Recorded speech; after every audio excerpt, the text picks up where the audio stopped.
बारिश में 3 बहुओं की ठंडी रसोई, मछली पालन और खेती। सोनल चूल्हे पर खाना बना रही थी। किचन में बहुत गर्मी हो रही थी और धुआं भी हो रहा था। हे भगवान, यहाँ तो बहुत गर्मी लग रही है और धुआं भी बहुत हो रहा है। तभी बाहर गोलू और परी रोने लगते हैं। अरे अरे अरे, क्या हो गया मेरे बच्चों को? भूख लग रही है ना? बस खाना तैयार हो गया है, मैं लाती हूँ खाना। रात का समय हो जाता है। सब एक साथ खाना खाने के लिए बैठे थे। सोनम सबको खाना परोस रही थी।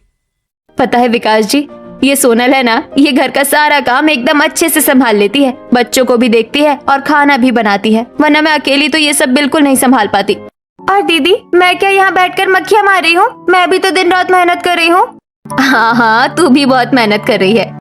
शीतल, तुम्हें पता है हमें शहर में एक अच्छा काम मिल गया है। अब जब तक तुम्हारी खेती होती है और मछलियाँ बड़ी होती है ना, तब तक हमारा गुजारा अच्छे से हो जाएगा। सब लोग खाना खाकर सो जाते हैं। सोनल रात में बर्तन धो रही होती है।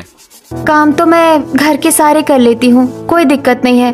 बस ना, ये जो रसोई है ना, उसमें बहुत ज्यादा गर्मी लगती है। अगर वो जगह थोड़ी ठंडी हो जाती ना तो राहत मिलती। शीतल दूर खड़े होकर ये सब बातें सुन रही थी। अगली सुबह सोनल जब रसोई में जाती है तो वो हैरान रह जाती है। अरे ये क्या? शीतल ने रसोई की जो छोटी सी खिड़की थी उसे तोड़कर थोड़ा बड़ा कर दिया था ताकि बाहर की हवा अंदर आ सके। उसने चूल्हे के ऊपर एक देसी चिमनी लगा दी है जिससे धुआं बाहर जाए, और रसोई से मिट्टी के गमलों में छोटे छोटे पौधे भी लगा दिए थे। कैसी लगी तेरी नई रसोई? दीदी, आपने एकदम सही किया। अब इनमें ना एकदम ठंडक हो गई है। मेरी रसोई एकदम ठंडी हो गई और वो धुआं भी बाहर जा रहा है। अब मुझे खाना बनाने में कोई प्रॉब्लम नहीं आएगी। थैंक यू दीदी। जल्दी से चाय बना, खेत पर भी है।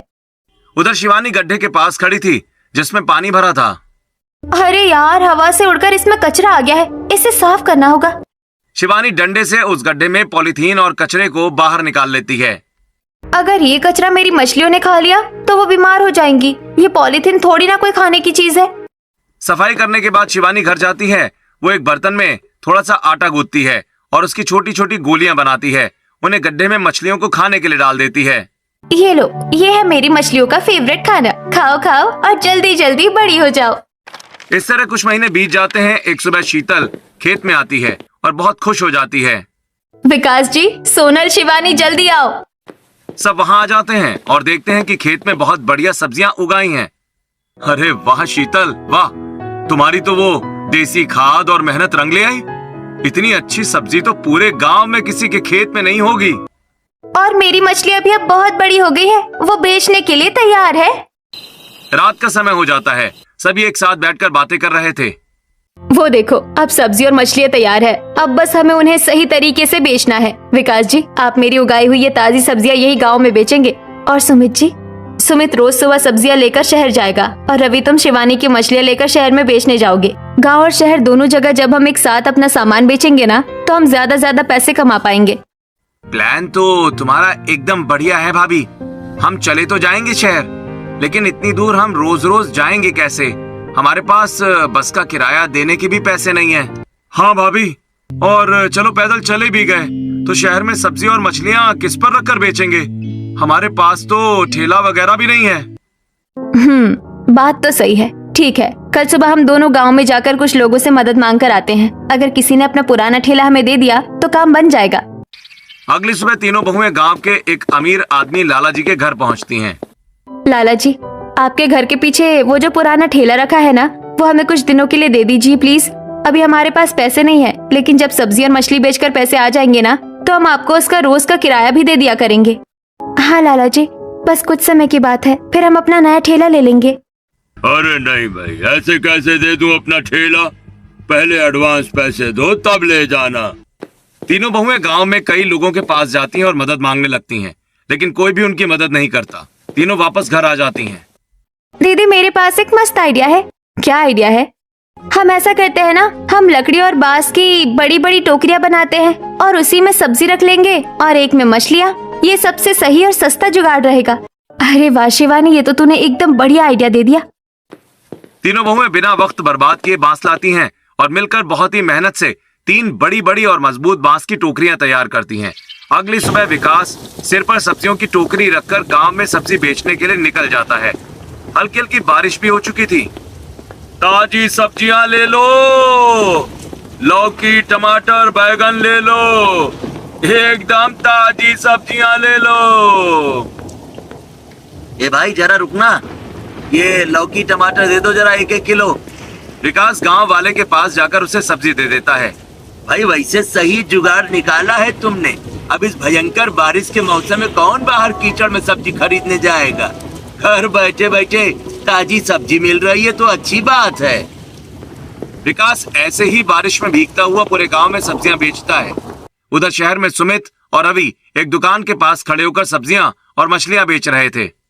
ताजी सब्जियां ले लो, ताजी मछलियां ले लो। तभी तान्या और कविता आ जाती हैं। ओहो, ये मैं क्या देख रही हूँ? हमारे घर के छोटे नवाब लोग सड़कों पर मछली और सब्जी बेच रहे हैं। वाह, क्या सीन है। अरे भाभी आप? हाँ मैं, अरे मुझे तो पहले ही पता था कि तुम लोगों की यही हालत होनी है। तुम लोग इसी लायक हो, मजदूर और भिखारी। अब जिंदगी भर यही काम करोगे तुम लोग। चलो 2 किलो ये बैंगन और 2 किलो मछली पैक कर दो जल्दी से। सुमित और रवि बिना कुछ बोले चुपचाप सब्जी और मछली पैक करके तान्या को दे देते हैं। तान्या सुमित को देने के लिए पैसे निकालती है। हाँ रहने दीजिए भाभी, आप ऐसे मत लीजिए। तान्या और कविता अपने घर आ जाती हैं और हॉल में बैठ जाती हैं। तान्या यार, मैं तो पक चुकी हूँ इस बुढ़िया से। हमारी ये जो सासू माँ है ना, इसने बहुत परेशान कर रखा है। इसका कुछ पक्का इंतजाम तो करना ही पड़ेगा। वही तो, सच में इसने हमारा जीना हराम कर दिया है। बस दिन भर महारानियों की तरह सोफे पर पड़ी रहती है और कोई काम नहीं करती। बस जब देखो तब ऑर्डर चलाती है। कविता मेरे पैर दबाओ, तान्या मेरे हाथ दबाओ, कविता मेरा सिर दबाओ। अरे सिर क्या, मेरा तो मन करता है कि किसी दिन मैं इसका गला ना दबा दूं।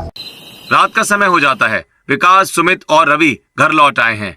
शिवानी, ये लो आज की मछलियों के पैसे। और हाँ, आज ना शहर में तान्या भाभी और कविता भाभी भी मिली थी।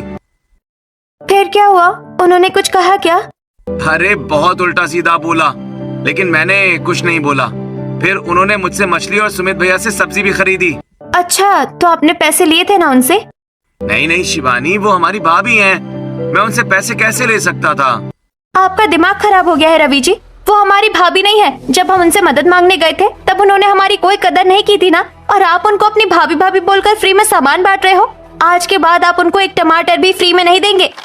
ऐसे ही कुछ समय बीत जाता है और विकास, सुमित, रवि, शिवानी, शीतल और सोनल की मेहनत रंग लाती है और सब कुछ ठीक हो जाता है। अब खेत के बीचों बीच एक बढ़िया घर बना हुआ था।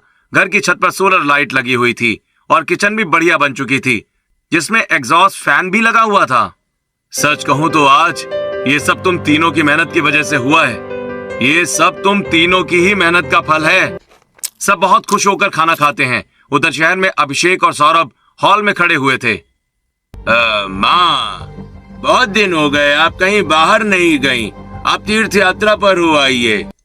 तीर्थ यात्रा? लेकिन बेटा, तुम लोग को तो अपने बिजनेस से फुर्सत ही नहीं है, तो मुझे लेकर कौन जाएगा? अरे माँ, कविता और तान्या है ना, ये दोनों आपको ले जाएंगी। हाँ माँ जी, आप जल्दी से अपना सामान पैक कर लीजिए। सामान क्यों पैक करना है बहू? अरे माँ जी, वह काम आएगा ना। आप 1-2 दिन आश्रम वगैरह में रहेंगी तो कपड़े तो लगेंगे ही। सावित्री देवी खुशी खुशी अपना सूटकेस पैक करती हैं और कविता, तान्या उसे कार में बिठाकर वहां से ले जाती हैं। रात हो जाती है। शीतल, सोनल और शिवानी जाग रही थीं। तभी गेट खटखटाने की आवाज आती है। इतनी रात को कौन आ गया? मैं देखती हूँ। शीतल दरवाजा खोलती है। सामने खड़ी सावित्री देवी सूटकेस के साथ खड़ी है। अरे सासू माँ, आप यहाँ कैसे आई, वो भी इतनी रात को? अरे मैं तो बस देखने आई थी। तुम लोग उस दिन बहुत ज्यादा कहती थी ना कि हिस्सा हिस्सा, और बहुत बढ़ चढ़कर बोलती थी कि सासू माँ आप गाँव आइए, हम आपकी बहुत सेवा करेंगे। तो बस मैं देखने आई हूँ कि तुम लोग मेरी कितनी सेवा करते हो। अच्छा ऐसी बात है तो ठीक है सासू माँ, आप देखना, हम आपकी इतनी सेवा करेंगे कि आप खुश होकर यही की हो जाएंगी। शीतल सावित्री देवी को हॉल में लेकर आती है। तभी शीतल देखती है कि सावित्री के हाथ में चोट लगी हुई है। माँ जी, ये आपके हाथ में चोट कैसी लगी हुई है? अरे कुछ नहीं, वो मैं आ रही थी ना तो रास्ते में थोड़ा ऐसे ही फिसल गई थी। कोई बड़ी बात नहीं है, मैं ठीक हूँ। शीतल सावित्री को देख खाना सर्व करती है। खाना तो सच में बहुत अच्छा बना है। खाना खाने के बाद सावित्री देवी चारपाई पर लेट जाती हैं। तीनों बहुएं उनके पास खड़ी हैं। शीतल तू मेरे पैर दबाएगी, सोनल तू मेरे हाथ दबाएगी, और शिवानी तू जल्दी से मेरे बालों में थोड़ा तेल डाल दे। मुझे बहुत थकान हो रही है, इससे मुझे थोड़ा आराम मिलेगा। तीनों बहुएं सावित्री देवी की सेवा करने में लग जाती हैं। मजा आ रहा है, सच में बहुत आराम मिल रहा है। अगले दिन रात के 12 बज रहे थे। सावित्री देवी जाग रही थीं। अरे शीतल, सोनल, शिवानी, अरे कहाँ मर गई सब? तीनों बहुएं हड़बड़ाकर उठती हैं। सावित्री देवी के पास आती हैं।